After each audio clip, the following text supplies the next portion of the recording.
साथियों नमस्कार। बात करेंगे उत्तर प्रदेश पुलिस में असिस्टेंट ऑपरेटर और वर्कशॉप के फाइनल रिजल्ट को लेकर। जैसा कि आप लोग लंबे समय से इंतजार पहले रिजल्ट का किया, फिर डीवीपीएसटी, फिर अब फाइनल रिजल्ट का ये आप लोग इंतजार कर रहे हैं और जल्दी से ये भी चाह रहे हैं कि जल्दी से जो है सिलेक्शन हो जाए और हम लोग अपना ट्रेनिंग पे निकल जाए। ये आज जानकारी हम आपको देंगे। और देखिए, सबसे बड़ी बात है कि अब आपको आगे की क्या तैयारियां रखनी चाहिए वो भी हम बताएंगे। लेकिन अगर आपने चैनल को अभी तक भी नहीं सब्सक्राइब किया है तो पहले चैनल को सब्सक्राइब कर लें, क्योंकि आपको पता है जानकारी लगभग सही रहती है। 99% सही रहती है, 1% की कोई गारंटी नहीं ले सकता। देखिए, अब बात करें असिस्टेंट के फाइनल रिजल्ट को लेकर। देखिए, इसमें हम आपको बता देते हैं कि भर्ती बोर्ड का एक नियम चलता है कि वो कभी भी वेटिंग लिस्ट नहीं लगाता। ठीक है, अब आप बोलोगे इससे उसका क्या मतलब है वेटिंग लिस्ट को लेकर।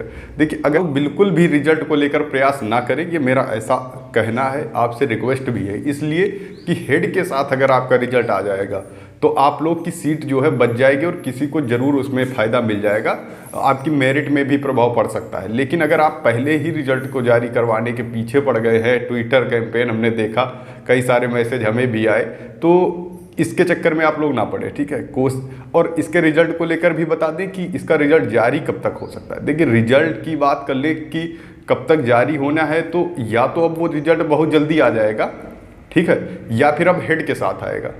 तो आप लोग परेशान ना हो। पहली बात, अगर आपका नहीं आ रहा है तो इसमें आपके ही फायदे हैं। जैसे कि हेड के साथ आएगा तो भर्ती बोर्ड क्या करता है, जैसे आपने पुरानी भर्ती देखा होगा, जब वो कभी 2 भर्तियां एक साथ कराता है तो उसमें फिर एक में ही नाम देता है। फिर ये नहीं है कि हेड में भी दे दिया, असिस्टेंट में भी दे दिया और वही कैंडिडेट वर्कशॉप में भी है। तो अब बताइए, एक कैंडिडेट क्या 3 नौकरियां करेगा क्या? तो भर्ती बोर्ड अपने हिसाब से हेड में रख देगा उसको। ये बात आप लोग समझिएगा, ठीक है। तो जब वो हेड में रख देगा तो इसमें असिस्टेंट के लिए तो एक सीट बच गई, वर्कशॉप वाले के लिए भी बच गई, और ऐसे हम कम से कम 12 से 13 कैंडिडेट हमें पता है जो कि जिनका असिस्टेंट में भी है और हेड में भी है। अब आप सोचिए, क्या असिस्टेंट ज्वाइन करने जाएंगे? नहीं ज्वाइन करेंगे। और हेड की बात करें तो हेड में तो जाना ही जाना है। तो अगर उनका हेड में हो जाएगा तो फिर असिस्टेंट क्यों ही ज्वाइन करेंगे और वहाँ की सीट बेकार चली जाएगी। यानी साफ साफ इसका ये मतलब है कि अगर कैंडिडेट के दोनों में नाम हैं तो उसकी एक सीट बेकार जानी है। भर्ती बोर्ड कोई भी वेटिंग लिस्ट लगाता नहीं है, तो नुकसान आप लोगों का होने वाला है। इसलिए कोई भी प्रयास रिजल्ट के लिए ना करें तो ही बेहतर है।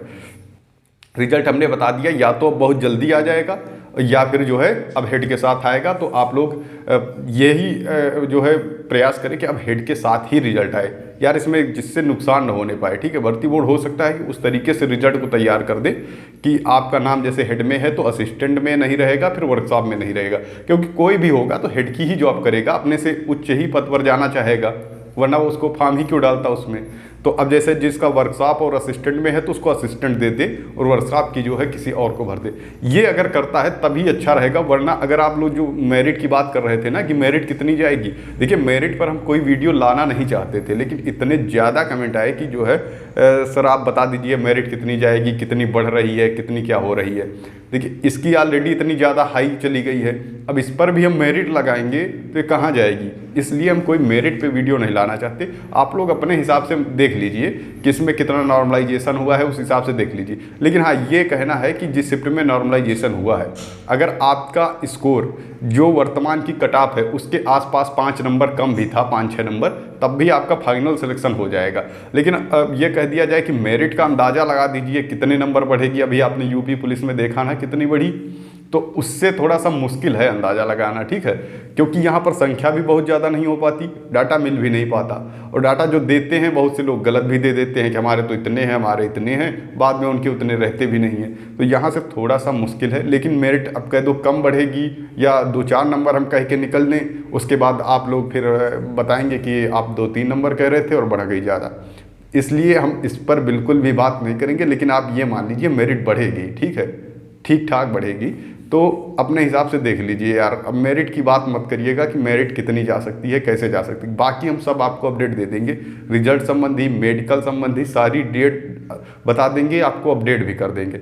लेकिन फाइनल मेरिट कितनी बढ़ेगी, नंबर बता दीजिए, तो वो आप थोड़ा सा जो है टफ है। ठीक है, टफ है। और हमने इसका रीज़न भी बताया कि अगर हम बता भी देते हैं कि जनरल 7-8 नंबर बढ़ेगी और उससे उम्मीद है कि ज़्यादा ही बढ़ेगी, तो उसमें फिर आप लोगों को दिक्कत होगी। इसलिए दिक्कत ना हो तो हम कोई भी मेरिट यहाँ पर नहीं बताने वाले, लेकिन हाँ आपका रिजल्ट जो है वो जल्दी या तो होगा या फिर हेड के साथ आ जाएगा। और हेड वालों का आपको पता ही है कि हेड का जो है DVPST शुरू हो गया है, उसके बाद रनिंग जल्दी ही समाप्त हो जाएगी। इनकी भी लखनऊ में करा के तुरंत जो है उसके बाद आपका रिजल्ट जारी होना है। आप फाइनल कट ऑफ को लेकर हम ये बता सकते हैं, अगर आप जो है नंबर मैसेज करेंगे और शिफ्ट बताएंगे कि हमारे इतने जो है नंबर इस शिफ्ट में है, तो हम कोशिश कर सकते हैं कि आपका फाइनल सिलेक्शन होगा या उतने पर नहीं होगा बताने की, ठीक है। बस इससे अलावा यार जो है मैं नहीं बता पाऊँगा कि जो है इसमें कितनी मेरिट बढ़ने वाली है, थोड़ा सा टफ है, ठीक है। और आप लोग इसको थोड़ा सा समझने की कोशिश करें तो ही बेहतर है। और क्योंकि इस समय मेरिट बताना अच्छा भी नहीं रहेगा, रिजल्ट आने वाला है, रिजल्ट जब जारी हो जाएगा तो आप लोग देख ही लेंगे कितनी मेरिट गई है, ठीक है। तो यही बातें हैं। बाकी जो है मेडिकल वगैरह, हाँ लेकिन एक कुछ लोग बोल रहे थे कि अब इनकी ट्रेनिंग स्टार्ट हो गई तो हम लोगों की होगी नहीं होगी, वो इतना इशू नहीं पड़ता यार। तुम्हारी ट्रेनिंग लखनऊ वगैरह में करा दी जाएगी, बहुत ज़्यादा संख्या भी नहीं है, वो आप लोगों की ट्रेनिंग, इस ट्रेनिंग से कोई मतलब नहीं। अब इनकी तो 9 महीने की ट्रेनिंग होगी तो क्या आपकी ट्रेनिंग नहीं होगी, वो इतना इशू नहीं है, ठीक है। आप लोग बिल्कुल परेशान ना हो, रिजल्ट का इंतजार कर रहे हैं तो रिजल्ट का इंतजार करिए, लेकिन आगे की तैयारी जरूर करते रहिए। हम बार बार हर वीडियो में यही बताते हैं, UPSI की लगभग 6000 पदों पर भर्ती देखने को मिलेगी। अब जो कैंडिडेट इसमें हो जाएंगे, चलिए मान लिया आपका सिलेक्शन हो भी गया, तो क्या आप आगे के लिए नहीं तैयारी करेंगे? तो आप अभी से तैयारी करते रहिए, अपनी पढ़ाई को मजबूत करिए, और जिससे कि UPSI वगैरह में आपका सिलेक्शन हो जाए आराम से, ठीक है। बाकी ये भी जॉब बेस्ट है, कोई दिक्कत वाली बात नहीं है। तो यही जानकारियाँ थी, रिजल्ट को लेकर हमने बता दिया और उसका रीज़न भी बताया है। इस हेड के साथ आए तो ही बेहतर है, और उम्मीद करते हैं अगर रिजल्ट जल्दी आ गया तो ठीक है, नहीं तो फिर अब हेड के साथ ही आएगा तो थोड़ा इंतज़ार करना पड़ सकता है। बाकी उम्मीद है कि पहले भी जारी कर दिया जाए, पहले जारी करेंगे तो नुकसान आप लोगों का ही हो सकता है, बाकी और कोई दिक्कत नहीं है। तो हम कहेंगे कि थोड़ा लेट ही दे दें, लेकिन नुकसान किसी का ना हो कम से कम। या फिर उसमें ये होता कि हाँ ठीक है वेटिंग लिस्ट हम लगा देंगे, तब कोई दिक्कत नहीं थी, तब फिर कितने भी जल्दी रिजल्ट जारी कर दो। यही सब बातें हैं। फिर भी कोई डाउट है तो कमेंट करिएगा, नंबर आप कमेंट करिएगा, शिफ्ट करिएगा, फिर हम जो है बताने की कोशिश करेंगे कि सिलेक्शन वगैरह क्या चांस है, ठीक है।